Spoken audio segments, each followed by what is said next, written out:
दिल्ली में अभी तक दिल्ली सरकार बनाम उपराज्यपाल की कहानी चल रही थी, लेकिन अब इसके बाद दिल्ली विधानसभा बनाम उपराज्यपाल की कहानी भी शुरू हो गई है। उपराज्यपाल दफ्तर सूत्रों के मुताबिक उपराज्यपाल ने दिल्ली विधानसभा अध्यक्ष को संदेश भिजवाया है, जिसमें ये कहा गया है कि GNCTD एक्ट में बीते साल संशोधन हुआ था। 27 अप्रैल 2021 से वो संशोधन जो संसद ने पास किया था वो लागू हो चुका है, लेकिन दिल्ली विधानसभा ने उस संशोधन को अभी तक लागू नहीं किया है। और उस संशोधन के मुताबिक दिल्ली विधानसभा या उसकी कोई भी समिति जो दिल्ली सरकार के प्रशासनिक काम होते हैं या जो प्रशासनिक फैसले होते हैं उन पर ना तो विचार कर सकती है, ना उसके बारे में जो है जो उसकी समितियां हैं वो उसकी जांच कर सकती हैं। और इसको जो है उन्होंने तिरस्कारपूर्ण अवहेलना बताया है। उनका कहना है कि जो समितियां हैं वो जो है जांच नहीं कर सकती है, और इस बात पर उन्होंने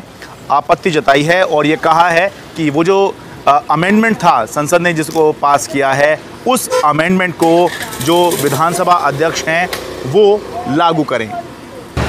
अब आप समझिए कि दरअसल ये मामला है क्या। आपको याद होगा कि पिछले साल केंद्र सरकार ने संसद से GNCTD एक्ट में संशोधन पास करवाया था, और उसके मुताबिक जो संशोधन हुए थे वो ये थे कि दिल्ली के अंदर उपराज्यपाल का मतलब ही सरकार माना जाएगा। जो दिल्ली का मंत्रिमंडल है या जो दिल्ली सरकार की जो शक्तियों का इस्तेमाल होगा, तो वो शक्तियों का इस्तेमाल करने से पहले या मंत्रिमंडल का फैसला लागू करने से पहले उपराज्यपाल की राय लेना ज़रूरी होगा।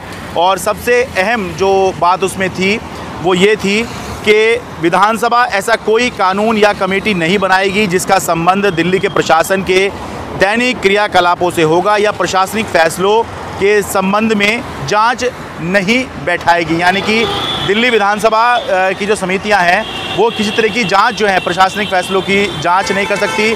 किसी भी तरह की जो ये होता है कि कंसीडर किया जाए मामला, तो वो नहीं कर सकती। लेकिन दिल्ली विधानसभा में जो है अलग अलग समितियां काम कर रही थी और अलग अलग मामलों की जांच भी कर रही थी। जैसे कि पिछले ही दिनों एक SC/ST कमेटी थी, उसने इस मामले का संज्ञान लिया कि दिल्ली के अंदर जो EWS कोटे से एडमिशन होते हैं प्राइवेट स्कूलों के अंदर, तो कुछ प्राइवेट स्कूल अपनी मनमानी कर रहे थे और बच्चों को एडमिशन नहीं दे रहे थे, या जो उनको सुविधाएं दी जानी चाहिए वो नहीं दे रहे थे। तो इसके बारे में जो है कमेटी बैठी और उन्होंने जो है दिल्ली सरकार को निर्देश दिए कि इन स्कूलों पर कार्रवाई करें।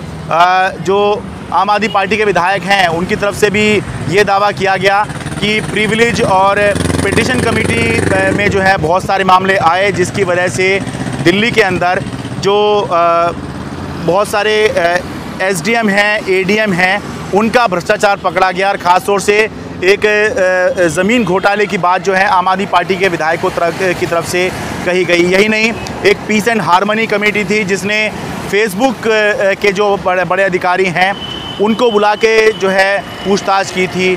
इसके अलावा कंगना रनौत को भी बुलाया गया था कमेटी में। तो ये जो कमेटियां हैं दिल्ली विधानसभा में काम कर रही थी, और उसके बाद अब जो है उपराज्यपाल ने जो विधानसभा अध्यक्ष हैं उनको ये संदेश भेजा है कि जो संशोधन हुआ था कानून में उसके मुताबिक विधानसभा की समिति कोई जांच जो है एडमिनिस्ट्रेटिव डिसीजन के बारे में नहीं बैठा सकती हैं। एक और इसमें बताना ज़रूरी है कि हाल ही में जो विधानसभा की एक समिति है उसमें मुख्य सचिव को भी, दिल्ली के जो मुख्य सचिव हैं उनको भी पूछताछ के लिए बुलाया गया था। उपराज्यपाल के संदेश के जवाब में दिल्ली विधानसभा अध्यक्ष के दफ्तर ने जो जवाब दिया है वो ये है कि GNCTD एक्ट में संशोधन को दिल्ली सरकार ने इस आधार पर अदालत में चुनौती दी हुई है कि ये संविधान के आर्टिकल 239 AA का उल्लंघन करता है। इस संशोधन से विधानसभा की समिति नॉन फंक्शनल हो गई हैं।